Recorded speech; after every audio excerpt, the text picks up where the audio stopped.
कुटुंबाची कुठलीही राजकीय पार्श्वभूमी नसताना जिल्हा परिषदेच्या अध्यक्षपदाची संधी मिळणं हा कधीकधी नशिबाचा भाग असतो। मात्र त्याला कर्तृत्वाची साथ मिळाली तर विकास कामं कशी मोठ्या प्रमाणात करता येतात याचं आदर्श आणि मूर्तिमंत उदाहरण म्हणजे जळगाव जिल्हा परिषदेच्या माजी अध्यक्षा सौ रंजनाताई पाटील। आपल्या मोरगाव या गावात त्या आपले पती आणि भारतीय जनता पक्षाचे जिल्हा उपाध्यक्ष प्रल्हाद पाटील यांच्यासह त्यांचा तिथे निवास आहे। 2007 पर्यंत कुठल्याही राजकीय निवडणुकीत त्यांच्या परिवाराने भाग घेतला नव्हता, परंतु 2007 मध्ये ओबीसी महिला राखीव असा जिल्हा परिषदेचा गट झाला आणि म्हणून त्यांनी पक्षाकडे तिकीट मागितलं। पक्षाने उमेदवारी दिली, मात्र निसटता त्यांचा पराभव झाला। 2012च्या निवडणुकीत पुन्हा जिल्हा परिषदेसाठी पक्षाने विचारणा केली, परंतु पाटील कुटुंबाने त्यावेळी निवडणूक लढवायला नम्र नकार दिला। मात्र नंतरच्या 2017च्या निवडणुकीत रंजना पाटील पुन्हा एकदा निवडणुकीच्या रिंगणात उतरल्या आणि यावेळी मात्र तब्बल 1600 मतांनी त्यांनी मोठा विजय मिळवला। जिल्हा परिषद सदस्यपदाच्या पहिल्या 2.5 वर्षात रंजना पाटील यांनी जिल्हा परिषदेची प्रशासनाची काय कामकाज करावं लागतं याबाबतची माहिती घेतली, शिकण्याची संधी त्यांना मिळाली आणि सुदैवाने नंतरच्या 2.5 वर्षामध्ये जिल्हा परिषदेच्या अध्यक्षपदाची संधी भारतीय जनता पक्षाच्या त्यावेळच्या ज्येष्ठ नेत्यांनी त्यांना दिली आणि या मिळालेल्या संधीचं सोनं करत रंजना पाटील आणि त्यांचे पती प्रल्हाद पाटील यांनी त्यांच्या जिल्हा परिषद गटातील जवळपास सर्वच 25 गावांमध्ये विकासाची गंगा खेचून आणली आणि मोठ्या प्रमाणातला निधी हा आपल्या गावासाठी आणि मतदारसंघासाठी त्यांनी आणला।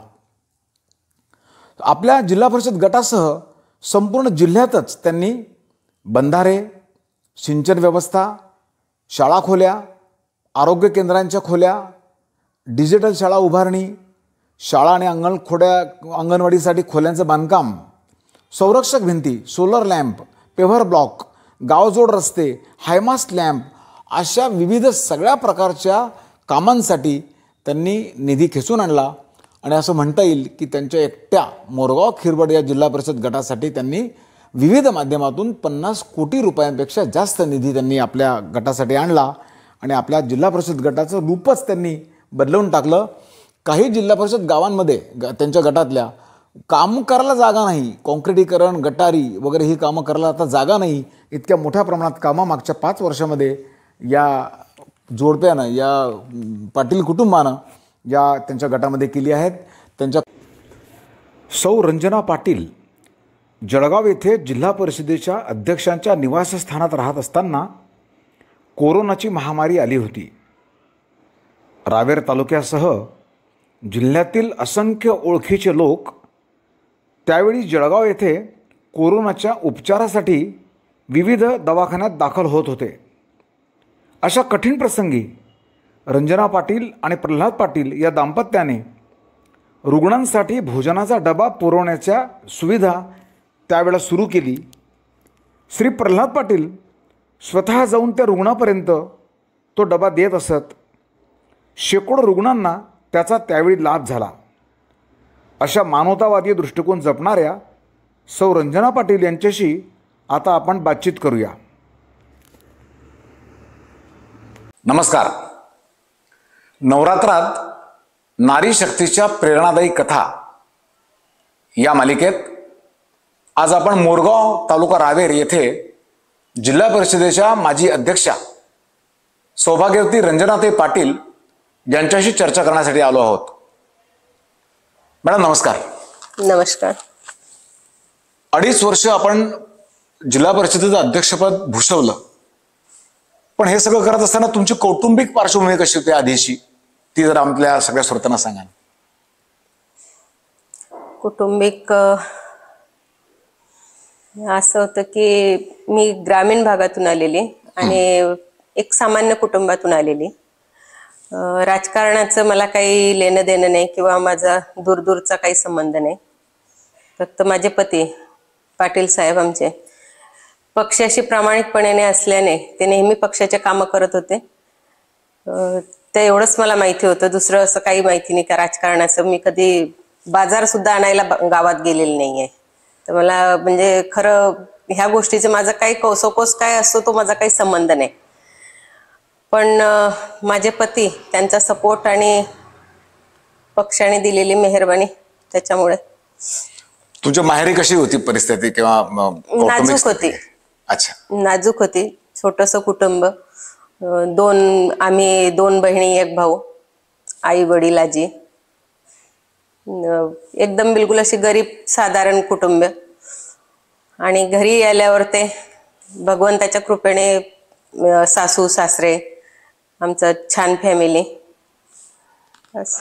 त्यामुळे हे तुम्हाला लाभलं. हो. नाही पण मग राजकारणात काहीही संबंध नाही किंवा तुमच्या परिवारात पण कोणी राजकारणात या आधी नाही, सासरे किंवा अन्य मंडळी, मग तुम्ही कसं थेट एवढ्या मोठ्या जिल्ह्याच्या प्रमुख पदापर्यंत, अध्यक्षपदापर्यंत आपण पोहोचलात? ते आमच्या साहेबांची ताकद आणि सगळ्या जनतेचे आशीर्वाद आणि एक सद्गुरूची कृपा. नारी शक्ती आपण ज्याला म्हणतो ते एक देवीने दिलेली एक मोठी देण आहे. कारण आळाणी असो, सुशिक्षित असो किंवा घरातून बाहेर गेलेली न असो, जर भगवंताचा आशीर्वाद असला आणि एक सद्गुरूची कृपा असली तर स्त्री कोणत्याही क्षेत्रात कुठेही काम करू शकते, पुढे जाऊ शकते. आणि खरंच देवी आईचे खूप म्हणजे एक स्त्रीवर ते खूप म्हणजे एक म्हण आहे असं की स्त्री ही पूजनीय आहे. पण मग खरंच असते भगवंताच्या कृपेने एक ताकद, हिंमत पुरुषांपेक्षा स्त्रीला जास्त असते. फक्त ते ओळखायची, सांगायची, मांडण्याची हिंमत आणि ताकद पाहिजे. त्याच्यासाठी माझ्या पतीचा सपोर्ट मला खूप होता. त्याच्यामुळे मी एवढ्या मोठ्या पदावर ते बसू शकले. रावेर शहरात सोने आणि चांदीचे दागिने मिळण्याचे विश्वासार्ह ठिकाण म्हणजे जळगावकरांचे श्री मयूर ज्वेलर्स. जळगावकरांचे श्री मयूर ज्वेलर्स नवीन सोन्या चांदीची खरेदी, सोन्या चांदीचे तयार दागिने आणि विविध प्रकारच्या आकर्षक डिझाईनमध्ये सोन्या चांदीचे दागिने पुन्हा नव्याने तयार करण्यासाठी अवश्य भेट द्या. सराफ बाजार, डॉक्टर हेडगेवार चौक, रावेर. प्रोप्रायटर मयूर सोनार. ताई, जिल्हा परिषद सदस्य म्हणून पहिले 2.5 वर्षात आणि नंतर जिल्हा परिषद अध्यक्ष झाल्यानंतरच्याही 2.5 वर्षात आपण पाणी अडवा पाणी जिरवा या योजनेकडे थोडं जास्त लक्ष दिलं असं आम्हाला त्या काळात जाणवलं. कुठे कुठे काय कशी कामं झाली? माझ्या मतदारसंघामध्येच हे गावं येतात. मला वाटते 5 ते 7 बंधारे असतील आणि तिथे बंधारे बांधून आणि अगोदर म्हणजे 5 वर्षाच्या अगोदरची जी परिस्थिती शेतकऱ्याची जी होती की ती केळी फेकली जायची पाण्याच्या अभावी. पण ज्या टायमाला पाणी अडवा पाणी जिरवा जे आम्ही केलं त्या टायमाला म्हणजे शेतकरी आता एवढे समाधानी की आज त्यांच्या विहिरीला छान पाणी आहे आणि समाधानी आहे. त्याच्यामुळे आज माझा परिसर जो आहे तो खूप छान आहे. 5 वर्षाच्या अगोदरची जे शेतकऱ्याची परिस्थिती होती ती खूप वाईट होती आणि आता ते बंधारे बांधल्यामुळे मला वाटते 5-7 जे बंधारे आहे काय भिंती बांधल्या त्या खूप छान आहे. आणि दुसरी गोष्ट म्हणजे तामसवाडीचं आमचं केटीवेअरचं जे काम केलं ते तर म्हणजे खूप एका दमात एवढा निधी पूर्ण आम्ही तिथे टाकून दिला. कारण त्या तामसवाडी बंधाऱ्याच्या पाणी अडवा पाणी जिरवा त्या दुरुस्तीमुळे म्हणजे 5-7 जे गावाचा परिसर आहे, आता मला त्या गावांचे नाव तुम्हाला सांगता येणार नाही पण ते तुम्हाला माहिती आहे रावेरचे असल्यामुळे की कोणकोणते गाव आहे. केराळा येते, आपलं बरेच गावं येतात, मोरगाव तर येतेच येते, भोकरी आहे, तामसवाडी आहे, भोकरी हो, पुनखेडा आहे, बोरखेडा आहे, या पट्ट्यातली सगळी गावं आहेत. हे जे सर्व जे गावं आहेत त्यांना खरं म्हणजे एक नवीन जीवन भेटलं आणि आज आमचा शेतकरी राजा खूप खुश आहे. त्या तामसवाडीच्या बंधाऱ्यासाठी मला वाटतं 84 लाख रुपये इतका मोठा निधी आपण त्या दुरुस्तीसाठी खर्च केला आहे. आणि नक्कीच त्याचा भविष्यामध्ये इथल्या शेतकऱ्यांना परिसरात फायदा होतोच आहे आणि भविष्यात तो आणखी मोठ्या प्रमाणात होईल असं नक्की वाटतं. हो हो. माझ्या मतदारसंघामध्ये विकास कामं झालेल्यांची म्हणजे फेवर ब्लॉक असतील किंवा शाळेच्या सुविधा असतील किंवा इतर असतील शाळांमध्ये संगणक पुरवले तुम्ही, हो, संगणकीकरण काही केलं. शाळा डिजिटलचा विषय असेल किंवा काही अंगणवाडीचा विषय असेल किंवा कुठे दुरुस्ती असेल किंवा कुठे नवीन बांधकाम असेल, ते तर झालंच झालंय. पण इतरही माझे जिल्हा परिषदचे जे सदस्य आमचे होते, त्यांची काही मागणी होती की बुवा ताई, आम्हाला जशी माझ्या मतदारसंघातली मला माहिती आहे तशी प्रत्येकाच्या मतदारसंघातली प्रत्येकाला माहिती असते.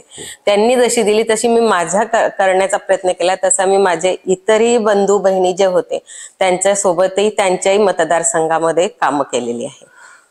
Sika 9 paisa per kilometer.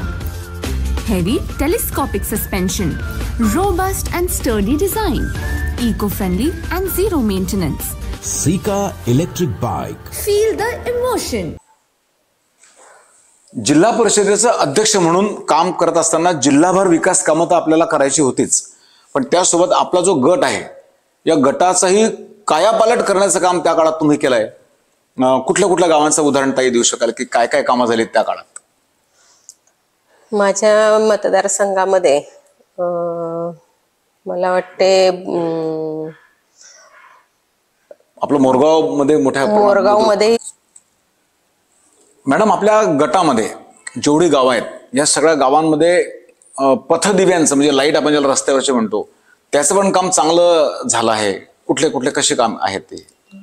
माझ्या मतदारसंघामध्ये ते लाईट जे होते, कारण रात्रीच्या वेळेस स्मशानभूमीत जायचा विषय जर असला तर खूप अडचणी यायच्या रात्री बेरात्री. त्यासाठी मी माझ्या गावाचा न विचार करता माझ्या मतदारसंघातले जे सर्व गावं होते त्या गावांमध्ये किमान 14, 13, 15 जे काही असा विषय असेल ते बसवण्याचा प्रयत्न केलाय. आणि सुशोभी म्हणून संध्याकाळी छानही दिसते आणि रात्रीच्या वेळेस काही असे प्रसंग घडू नये. जर घडला तर द्वारदर्शनला जाताना जो त्रास होत होता तो आता होत नाही.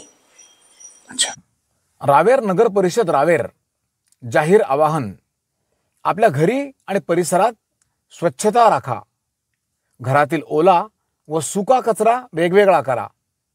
स्वच्छता पाळा, निरोगी राहा. तसेच सौर ऊर्जेचा वापर करा. होम कंपोस्टिंग करा. ई वाहन वापरा. रेन वॉटर हार्वेस्टिंग करा. वृक्ष लागवड करा. तसेच पर्यावरणपूरक उत्सव साजरे करा. असे आवाहन मुख्याधिकारी नगरपालिका रावेर यांनी केले आहे. स्वच्छता पाळा, निरोगी राहा. ताई, आपला सगळा परिवार हा एक आध्यात्मिक क्षेत्रात पण निष्ठा ठेवणारा आणि भावना ठेवणारा परिवार आहे. अनेक मंदिरांची पण कामं, जीर्णोद्धाराची वगैरे, ती पण आपण आपल्या या कार्यकाळात केली आहेत. कुठली कुठली कामं आहेत ती? मला सांगायला आनंद होईल की ऐनपूरचं म्हणजे आमचं भगवती माता मंदिर आहे. परत दोध्याचं भवानी मातेचं मंदिर आहे. तिथेही जास्तीत जास्त कामं करण्याचा, जास्तीत जास्त सुशोभीकरण करण्याचा किंवा फ्लोअर ब्लॉक असतील किंवा बाकीचे काही जे विषय असतात ते करण्याचा प्रयत्न केलाय. आणि त्याच्यानंतर परत असे हनुमान मंदिरावर पण काही चांगली कामं झाली आहेत. हनुमान स्वारीचे मंदिर सुद्धा मला वाटते निंभोरा शिमला झालेलं आहे, विटव्याला झालेलं आहे, थेरोडा झालेला आहे. आणि इतरही म्हणजे माझ्या इच्या मतदारसंघातून किंवा माझे जे बंधू बहीण होते त्यांचेही खूप म्हणजे त्यांनी सांगितलं की आम्हाला त्यांच्या हिच्यामध्ये जे तीर्थक्षेत्र जे गावं आहे तर तिथेही करण्याचा खूप प्रयत्न केलेला आहे. जिल्हा परिषदेमध्ये अध्यक्ष म्हणून काम करताना शिक्षण हे देखील तितकंच महत्वाचं क्षेत्र असतं. मॅडम, या काळात शाळेच्या संदर्भात पण आपण वेगवेगळी कामं केली असतील. कुठल्या कुठल्या शाळेमध्ये किंवा कशा प्रकारची कामं झाली शाळांमधून? अंगणवाड्यांचा विषय जास्त होता. परत दुसरी गोष्ट वर्ग खोल्या एवढ्या म्हणजे शेकडोच्या हिच्यात असतील. जेवढ्या म्हणजे आमचे जिल्हा परिषदचे सदस्य होते त्यांनी सुचवल्याप्रमाणे त्या ठिकाणी मला जेवढं म्हणजे की बुवा माझ्या मतदारसंघात ह्या गावाला खूपच म्हणजे गरज आहे, ह्या ठिकाणी गरज नाही आहे, त्याप्रमाणे त्यांच्या म्हणण्याप्रमाणे जसं आम्ही करून घेतलं. मला तरी असं वाटते की माझ्या हिच्यामध्ये खूपच शाळांना प्राधान्य दिलं आणि खूप चांगल्या करण्याचा प्रयत्न केला. मतदारसंघामध्ये शिक्षणाचा म्हणजे विषय असा होता की ज्यावेळेस लाईटचा प्रॉब्लेम व्हायचा, लाईट गेल्यामुळे मुलांना ज्या अडचणी यायच्या त्यासाठी सोलरचा चांगल्या तऱ्हेने उपयोग झाला. माझ्या मतदारसंघामध्ये 5 शाळा तरी असतील की तिथे सोलर आहे आणि तालुकास्तरी किंवा जिल्हास्तरी काय 20 असतील काही 100 असतील. ते आता परफेक्ट असं एवढं हे होत नाही, 1-2 आकडा इकडे तिकडे होऊ शकतो, पण बसवण्याचा करण्याचा प्रयत्न केलेला आहे. ज्या ज्या ठिकाणी गरज होती त्या त्या ठिकाणी मुलांना जेणेकरून त्यांना त्रास होऊ नये त्या गोष्टी दूर करण्याचा प्रयत्न केलेला आहे. त्या ठिकाणी म्हणजे शाळांची गरज होती की त्यांचे पडझड होते. बऱ्याच ठिकाणी मी व्हिजिटला सुद्धा गेलेली होती. त्या ठिकाणी खूप जीर्ण झालेल्या होत्या. तिथे त्या शाळेचे खूप म्हणजे पुनर्जीवन केलं आणि त्यांच्यात एक प्रकारचे शरीरामध्ये जसा आत्मा निर्माण होतो तसा शाळेमध्ये आत्मा निर्माण करण्याचा प्रयत्न केला. रावेर शहरात सोने आणि चांदीचे दागिने मिळण्याचे विश्वासार्ह ठिकाण म्हणजे जळगावकरांचे श्री मयूर ज्वेलर्स. जळगावकरांचे श्री मयूर ज्वेलर्स नवीन सोन्या चांदीची खरेदी, सोन्या चांदीचे तयार दागिने आणि विविध प्रकारच्या आकर्षक डिझाईनमध्ये सोन्या चांदीचे दागिने पुन्हा नव्याने तयार करण्यासाठी अवश्य भेट द्या. सराफ बाजार, डॉक्टर हेडगेवार चौक, रावेर. प्रोप्रायटर मयूर सोनार. जिल्हा परिषदेमध्ये प्रशासन चालवत असताना विविध प्रकारची भरती कर्मचारी अधिकाऱ्यांची केली जाते. मॅडम, आपण ही भरती करताना अनुकंपा तत्वावर जास्त संधी दिली युवकांना, तर तो काय विस्तृत सांगा आपल्या सगळ्या श्रोत्यांसाठी. विषय असा आहे, अनुकंपाची जी भरती होती ती 10 वर्षापासून प्रलंबित होती. पण जेव्हा मी जिल्हा परिषदची अध्यक्ष झाली आणि परिस्थिती काय असते, पैसा काय असतो, नोकरी काय असते, ते लोक जे वणवण भटकत होते त्यांना म्हणजे बऱ्याच लोकांना त्याचा फायदा झाला. आणि मला वाटते जवळपास 350 लोक आज जिल्हा परिषदमध्ये म्हणजे कामं करतायत. त्याचा खूप आनंद वाटतो. तुमच्या कार्यकाळात जवळपास 350 युवकांना तेवढा संधी अनुकंपा तत्वावर मिळाली. जे नोकरीच्या प्रतीक्षेत होते त्यांना ती संधी मिळाली आणि त्यांच्या संसाराला हातभार लागला. मोठी गोष्ट त्या काळात नक्की झाली. त्या गोष्टीचं समाधान मला असं आहे की म्हणजे एक महिला म्हणून सने आपल्याला घर चालवताना आपण जसं घराचं संसाराचं बिजिट पाहतो तसं प्रत्येकाच्या नोकरीचं, प्रत्येकाच्या घराचं, बऱ्याच मुलांच्या म्हणजे वया व्हायला आल्या होत्या की आता त्यांना आता जर 6 महिने झाले किंवा वर्ष झाले तर आता मला नोकरी लागणार नाही, गव्हर्नमेंटच्या हिच्यामध्ये मी रूलमध्ये बसणार नाही. तसे बरेच जण आहेत की ते खूप खुश आहे. आणि त्यांचा जो आनंद बघितल्याच्या नंतर मला जो आनंद झाला की जेणेकरून मी काहीतरी भगवंतानी माझ्याकडून पुण्याईचा ठेवा करून घेतला आणि तेच मी आज खूप खुश आहे. मॅडम, आपल्या जिल्हा परिषद अध्यक्षपदाच्या काळात नेमकं कोरोनासारखा अतिशय महादुर्धर अशा प्रकारचा आजार आला. पण त्या काळातही जळगावमध्ये असताना किंवा जिल्हा परिषदमध्ये अध्यक्ष म्हणून काम करताना नेमके कसे निर्णय घेतले आणि काय त्या काळात तुम्ही केलं? कोरोनाची परिस्थिती ज्यावेळेस आली त्यावेळेस कसे निर्णय घेतले ते म्हणजे सांगायला खूप आनंद होईल की मला बऱ्याच ठिकाणी अशा गोष्टी घडतात की आपल्याला कामं करायची असतात पण आपल्या सोबत जे अधिकारी असतात ते आपल्याला प्रतिसाद देत नाही. पण एक भगवंताची माझ्यावर मेहरबानी एवढी होती की मला जिल्हा परिषदला शिवसाहेब आदरणीय BN पाटील खूप छान मिळाले. आणि दुसरी गोष्ट कलेक्टर साहेब, राऊत साहेब जे होते ते सुद्धा मला खूप छान मिळाले. कारण त्यांनी मला सांगितलं, मीटिंग ज्यावेळेस आम्ही मीटिंग घेतली त्यावेळेस कलेक्टर साहेब आणि आमचे BN पाटील साहेब त्यांनी सांगितलं की बुवा आता काय करायचं पुढचं, कोरोनाची परिस्थिती खूप अवघड आहे, त्यावेळेस निधीचं काय करायचं. त्यावेळेस त्या मीटिंगा झाल्याच्या नंतर त्यांनी जास्तीत जास्त भर आपले औषधं आणि आपल्या सामान्य लोकांपर्यंत आपल्याला कसं जाता येईल, कसं करता येईल त्यासाठी आमचे जिल्हा परिषदचे पूर्ण सदस्य म्हणजे ते कोणत्या पक्षाचे आहे याचा विचार न करता सर्वांना सोबत घेऊन जाऊन सर्व महिला भगिनी जे आमचे सदस्य जे होते ते त्यांच्या गटामध्ये त्यांच्या कोणत्या गटामध्ये कोणत्या औषधाची काय गरज आहे ते पाहून, दुसरी गोष्ट कोरोनाची लस म्हणजे ज्या वेळेस झाली त्यावेळेस कोणत्या तालुक्यात किती द्यायची, कुठून कुठे द्यायची, त्यावेळेस त्यांनी संध्याकाळीच आमचं जे नियोजन राहायचं ते नियोजन झाल्याच्या नंतर ह्या गावाला किती द्यायची, त्या गावाला किती द्यायची, कोणते गावं, मला वाटते छोट्यात छोटे जास्त गावं जे होते ते 100% अगोदर झाले. आणि आनंदही खूप होतो की माझ्या काळामध्ये जेणेकरून सगळ्या माझा रावेर तालुकाच नाही तर माझे इतरही सर्व जे 15-16 जे तालुके आपले जे आहे ते तालुक्यांना आमचे जिल्हा परिषदचे सदस्य मला खूप सर्वांचा खूप छान प्रतिसाद मिळाला आणि सर्वांनी खूप छान कामं केले. त्याच्याबद्दल खूप आनंद होतो की कोरोनाच्या एवढ्या अवघड परिस्थितीमध्ये आम्हाला कामं करायला सुद्धा अडचण आलेली नाही. सीका 9 पैसा per kilometer. Heavy telescopic suspension. Robust and sturdy design. Eco-friendly and zero maintenance. Sika electric bike. Feel the emotion. Madam, कुठलीही राजकीय पार्श्वभूमी नसताना तुम्ही या जिल्हा परिषदेच्या अध्यक्षपदापर्यंत पोहोचलात.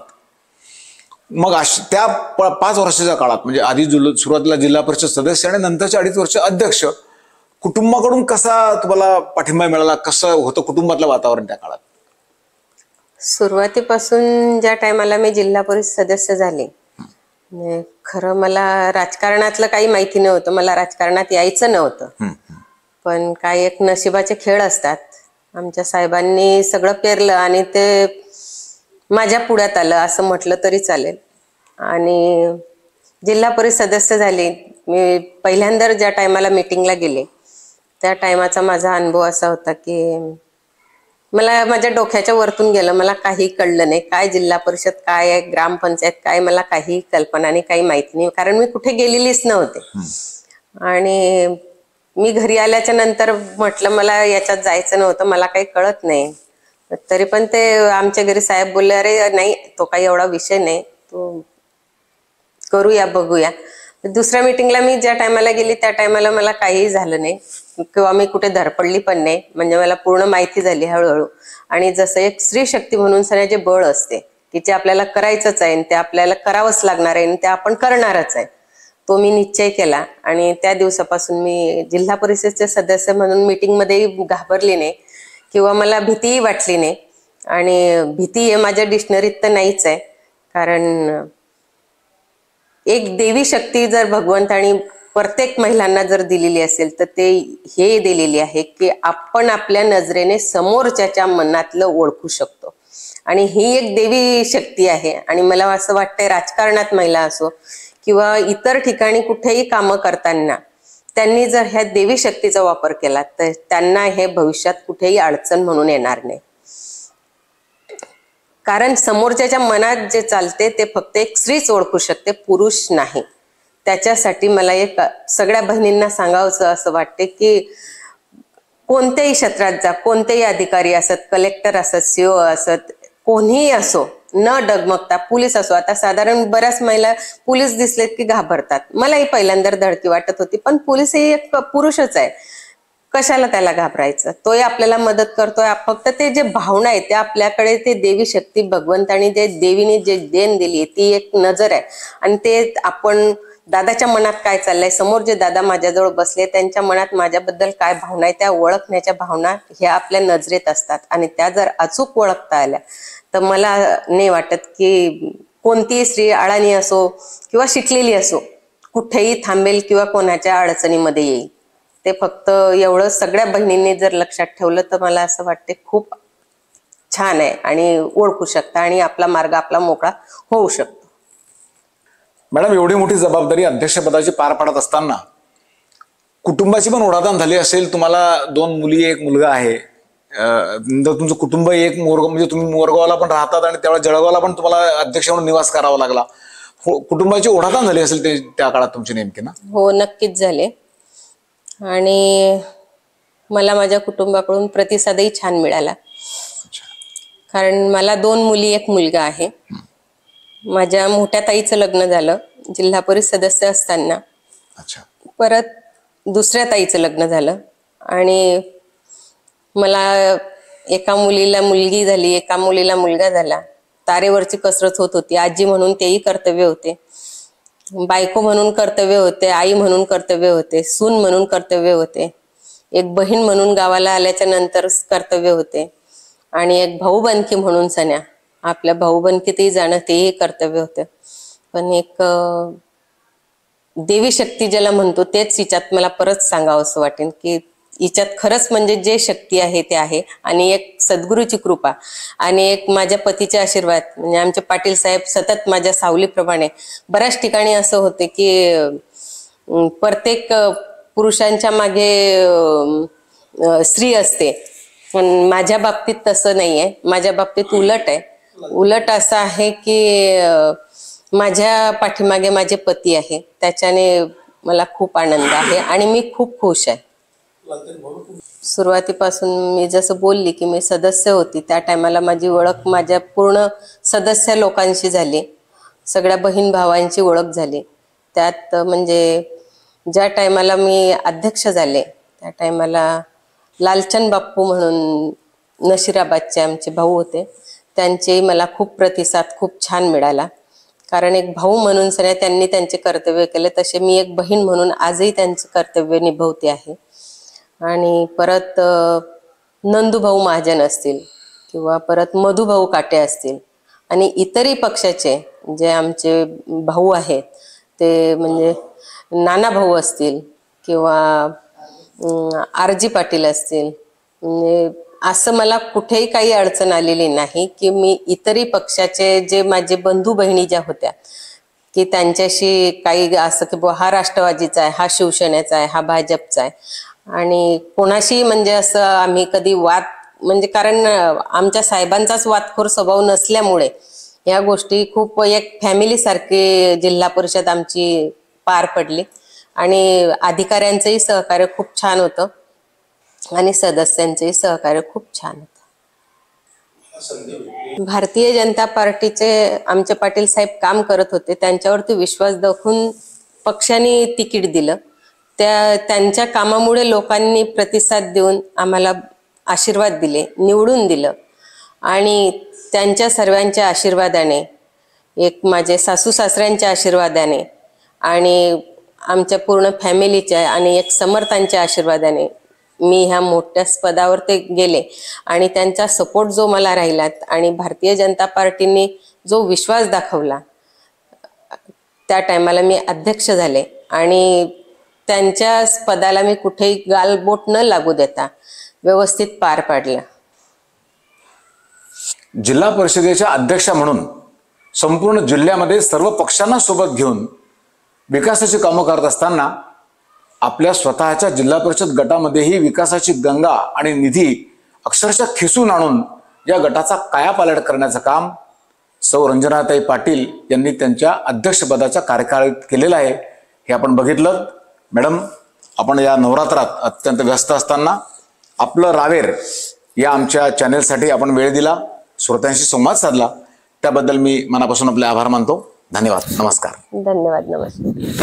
या आणि अशाच प्रकारच्या कर्तबगार महिलांच्या प्रेरणादायी कथा बघण्यासाठी आपण आमचं आपलं रावेर हे चॅनेल सबस्क्राईब करा आणि लाईक करा. धन्यवाद.